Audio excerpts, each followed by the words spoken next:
The AC system on many 2010 and later Toyota and Lexus vehicles stops working when the AC compressor's refrigerant flow sensor goes bad. If you scan the vehicle with a diagnostic tool and get a B1479 trouble code, this failed sensor is probably the issue. This is a fairly simple part, but if you try to buy a factory replacement, you'll find the original manufacturer only sells it as part of an entire new compressor assembly. This costs hundreds of dollars and takes hours to replace. But this Dorman OE-Fix AC compressor flow sensor is available on its own, fixing the problem for a lot less money.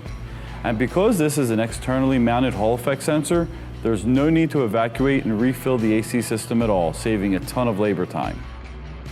You'll simply disconnect the original flow sensor, remove the circlip that holds the sensor in place on the compressor, remove the sensor and replace it with the new one.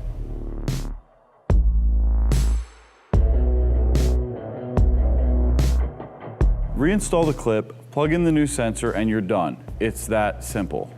If you have a scan tool, you can clear the fault code once you've confirmed the repair.